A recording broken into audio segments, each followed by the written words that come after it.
घुमा के एक कथा हो जाना एक सा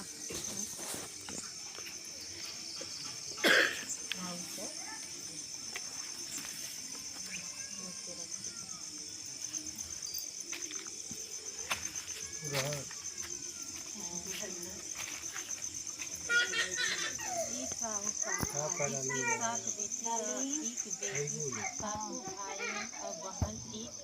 बैठकर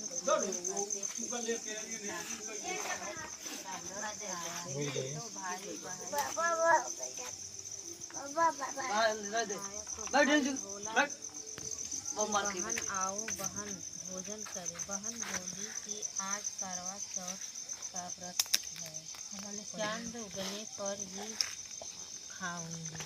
तब भाइयों ने सोचा कि चांद उगने तक बहन भूखी रहेगी, तो एक भाई ने दिया जलाया, दूसरे भाई ने छलनी लेकर उसे ढका और नकली चांद दिखाकर बहन से कहने लगे कि चल चांद उग आया है, अर्घ दे ले। बहन अपने भाइयों से कहने लगी कि चलो अर्घ दे दो।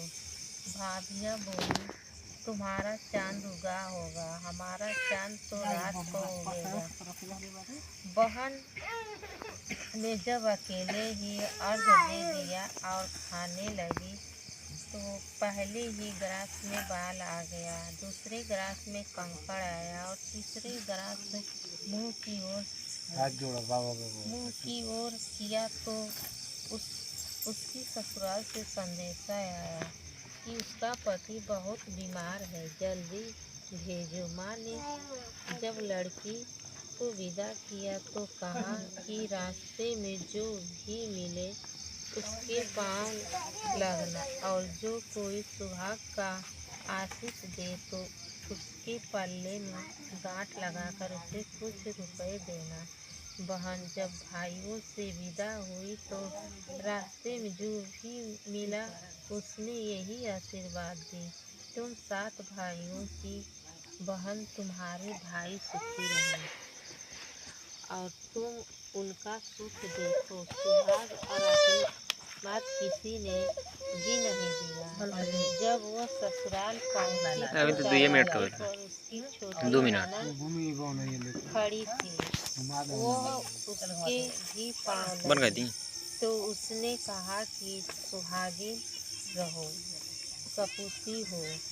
तो उसने यह सुनकर पल्ले में गांठ बांध दी और ननद को सोने का सिक्का दिया। तब भीतर गई तो सास ने कहा कि पति धरती पर पड़ा है, तो वह उसके पास जाकर उसकी सेवा करने के लिए बैठ गई। बाद में सास ने दासी के हाथ बची खुची रोटी भेज दी।